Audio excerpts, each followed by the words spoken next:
तो हेलो दोस्तों। जैसा कि हमने इसके पिछले एपिसोड में देखा कि जाओ फेंग ने जाओ मेंग और जाओ जुआन दोनों को ही मार दिया था। इसके बाद वो अपने ग्रैंडपा को ढूंढने के लिए भी चला गया था, जहां उसके ग्रैंडपा की हालत काफी ज्यादा खराब थी। इसकी वजह से जुबाजी ने उससे कहा था कि अगर तुम्हें इनको ठीक करना है तो तुम्हें इसके लिए 5 लेवल वाली पिल बनानी होगी, जिससे ये पूरी तरीके से हील हो जाएंगे। तो अब आगे आज के एपिसोड की स्टार्टिंग में हम जाओ फेंग को देखते हैं, जो कि अपने ग्रैंडपा का लेटर पढ़ रहा था, जो कि उस दीवार पे लिखा हुआ था। और उस लेटर के जरिए उसके ग्रैंडपा उससे कह रहे थे कि फांग, जब तक तुम यहाँ पर पहुँचोगे तब तक मैं मर चुका हूँगा, लेकिन मरने से पहले मैं तुम्हें कुछ बताना चाहता हूँ। 300 साल पहले हमारे साथ कुछ ऐसा हुआ था जिसकी वजह से हमें अपने घर और जमीन दोनों ही छोड़नी पड़ी, जिसके बाद हम रहने के लिए इस शीशुई सिटी के अंदर आ गए।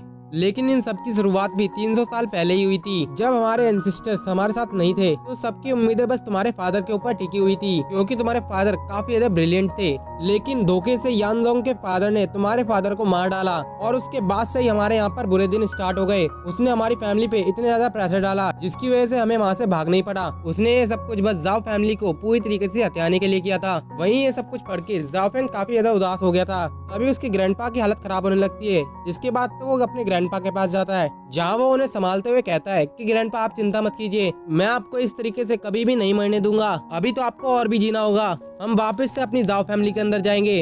और गाइज, मैं आपको यहाँ पर थोड़ी सी क्लैरिफिकेशन देना चाहता हूँ। जाओ फेंग अभी यहाँ पर एक ब्रांच फैमिली से बिलोंग कर रहा है, क्योंकि उसके फादर के मरने के बाद उसकी मेन फैमिली का हेड युनजोंग का फादर बन चुका है। लेकिन अभी भी जाओ फेंग के साथ कुछ ऐसे लोग हैं जो कि उसके लिए काफी ज्यादा वफादार है, जैसे कि जीसुआई और उसके ग्रैंडपा। इसके बाद वहाँ पर जीसुआई आती है, जो कि वहाँ पर आने के साथ ही जाओ फेंग से कहती है कि मास्टर, मैंने आपके लिए सब कुछ अरेंज कर दिया है। सभी लोगों को मैंने बता दिया है कि अब से आप ही इस जाओ फैमिली की ब्रांच के न्यू मास्टर है। और इस बात से सभी लोग काफी खुश भी है। लेकिन तभी उसकी नजर जाओ फेंग के ग्रैंडपा पे जाती है, जिन्हें देखकर वो काफी परेशान हो जाती है और उनके पास जाते हुए कहती है कि आखिर अभी नहीं क्या हो गया। जो सुनकर तो जाओ फेंग उससे कहता है कि जीसुआई, तुम्हें परेशान होने की कोई जरूरत नहीं है, मैं जल्दी अपने ग्रैंडपा को ठीक कर दूंगा। बस तुम किसी तरीके से मेरे लिए लिंगवांग ग्रास का इंतजाम कर देना, उसी की मदद से मैं यहाँ पर ग्रैंडपा को ठीक कर पाऊंगा। जो सुनकर तो जीसुआई उससे कहती है कि ठीक है, मैं अभी जाकर इस काम को पूरा करती हूँ। जिसके बाद जीसुआई वहाँ से चली भी गई थी। उसके वहाँ से जाने के बाद जुबाजी उससे कहता है, आखिर तुम पागल हो चुके हो?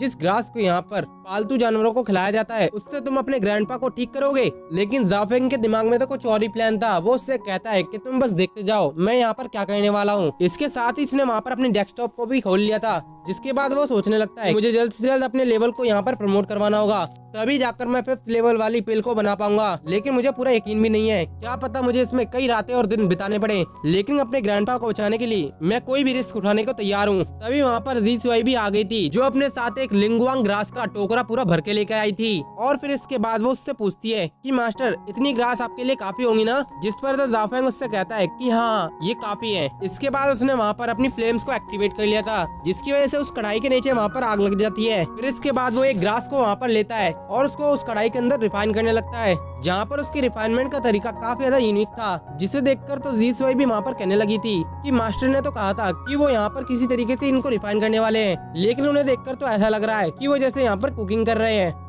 लेकिन जाओ फेंग ने तो वहाँ पर इतनी ही देर में उस पिल को रिफाइन कर दिया था, जिसकी वजह से उसके वहाँ पर अल्केमी के एक्सपीरियंस पॉइंट बढ़ने लगते हैं। लेकिन अभी उसके लिए इतना काफी नहीं था, इसलिए वो और भी ग्रास का वहाँ पर यूज करने लगता है, जहाँ पर वो लगातार ही पिल्स को रिफाइन कर रहा था। वहीं उसको ऐसा करता हुआ देखकर तो वहाँ पर आए हुए दोनों सर्वेंट काफी ज्यादा हैरान हो जाते हैं, क्योंकि इससे पहले आज तक उन्होंने कभी भी ऐसी चीज नहीं देखी कि कोई पर्सन इस तरीके से पिल्स को रिफाइन भी कर सकता है। वहीं जाओ फेंग तो रुकने का नाम नहीं लेता, वो लगातार इस टोकरे को खाली करने लगता है। जो देखकर तो जुबाजी के दिमाग वहाँ पर चकरा जाता है। वो कहता है कि इस तरीके से तो ये एक ही दिन के अंदर 5 लेवल वाला एल्केमिस्ट बन जाएगा। वहीं से वहाँ पर जाओ फेंग के एल्केमी वाले एक्सपीरियंस पॉइंट काफी तेजी से बढ़ने लगते हैं, जिसकी वजह से अब जुबाजी को भी इसको झेलने में काफी ज्यादा प्रॉब्लम आ रही थी। तो वहीं उसने फाइनली जाकर अपने लेवल को 5th वाले एल्केमिस्ट में ट्रांसफॉर्म करवा लिया था। इसके साथ ही उसने बगल में पिल्स का काफी ज्यादा ढेर लगा दिया था। इसके बाद वो जुबाजी से कहता है कि अब जाकर मैं उस पिल को रिफाइन कर सकता हूँ। जिसके बाद वो जुबाजी से कहता है कि तुम मेरे मैरिज पॉइंट्स का यूज करके जल्दी से मुझे उस पिल के एलेक्सर्स दे दो। उसकी ऐसी बात सुनकर तो जुबाजी उससे कहता है कि तुमने यहाँ पर मेरी हालत काफी ज्यादा खराब कर दी है, तुम खुद ही अपने मैरिज पॉइंट्स के बदले उसको एक्सचेंज कर लो। इसके बाद जाओ फेंग अपने सामने वही बॉक्स को देखता है, जिसके अंदर वो सारे के सारे मटेरियल मौजूद थे। इसके साथ ही वो उसको वहाँ पर परचेज भी कर लेता है। फिर इसके बाद वो बिना वक्त गवाए उन सभी मटेरियल्स को एक साथ ही रिफाइन करने डाल देता है, जहाँ पर वो मटेरियल्स आपस में ही एक साथ मर्ज होने लगते हैं। और इसकी थोड़ी देर बाद वहाँ पर एक तेज रोशनी के साथ साथ एक फिनिक्स बर्ड भी समन हो गया था।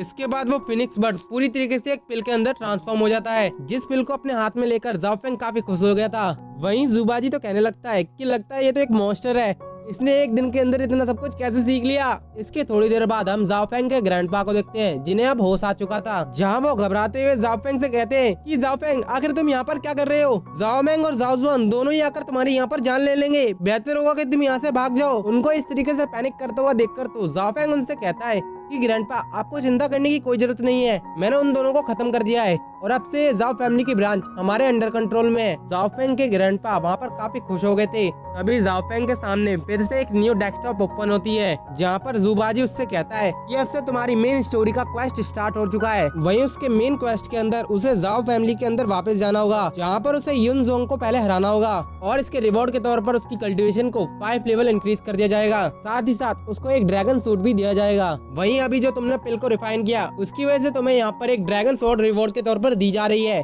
इसके साथ ही तुम्हें एक ड्रैगन पिल भी यहाँ पर मिलती है। इसके बाद जाओ फेंग अपने दादा को आराम से बिठा देता है, जहाँ पर उसके ग्रैंडपा उससे कहते हैं कि जाओ फेंग मैं तुम्हारा किस तरीके से शुक्रिया अदा करूँ, तुमने आज यहाँ पर मेरी जान बचा ली। वहीं जाओ फेंग तो उनसे कहता है कि ग्रैंडपा आपको चिंता करने की कोई जरूरत नहीं है, आपकी हर एक प्रॉब्लम को मैं एक एक करके सॉल्यूशन कर दूंगा। मैं आपसे वादा करता हूँ कि हमारी जाओ फैमिली फिर से स्टेबल होगी और मैं उस युन जोंग के बच्चे को बिल्कुल भी नहीं छोड़ने वाला। उसकी ऐसी बात सुनकर तो उसके ग्रैंडपा उससे कहते हैं कि हाँ वो सब तो ठीक है, लेकिन मुझे तुमसे एक और बात करनी थी, तुम्हारी यहाँ पर एंगेजमेंट के बारे में। जिस पर तो जाओ फेंग भी वहाँ पर कहता है कि ग्रैंडपा मुझे उसके बारे में पूरी जानकारी है, आपको यहाँ पर कुछ और कहने की मुझे जरूरत नहीं है, मैं खुद से ही उस एंगेजमेंट को हैंडल कर लूंगा।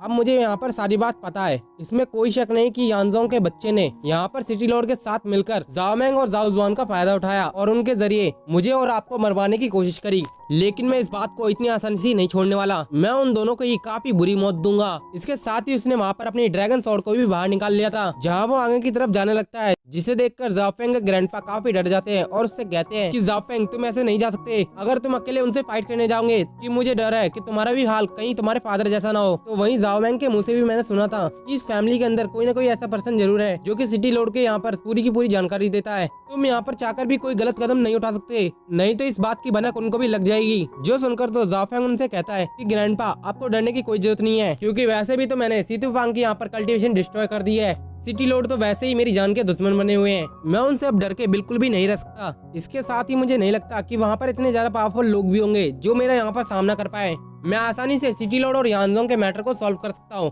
लेकिन आपके लिए अभी यहाँ पर रहना काफी खतरे भरा काम है, इसलिए आप बेहतर होगा कि डीमन माउंटेन के अंदर लौट जाइए। मैं 6 महीने के अंदर अंदर अपनी पूरी फैमिली को स्टेबल कर लूंगा, उसके बाद मैं आपसे कांटेक्ट करूंगा। तभी वहाँ पर एक पर्सन भागते हुए आता है जो कि जाओ फेंग से कहता है कि मास्टर कि सिटी गार्ड ब्यूरो के एक कमांडर यहाँ पर आए हुए हैं, और उसके इतना कहते ही ये एपिसोड यहीं पर खत्म हो जाता है। अगर आपको मेरी एक्सप्लेनेशन पसंद आई है तो वीडियो को लाइक करके चैनल को सब्सक्राइब करना मत भूलिएगा। मिलते हैं इसकी नेक्स्ट वीडियो में।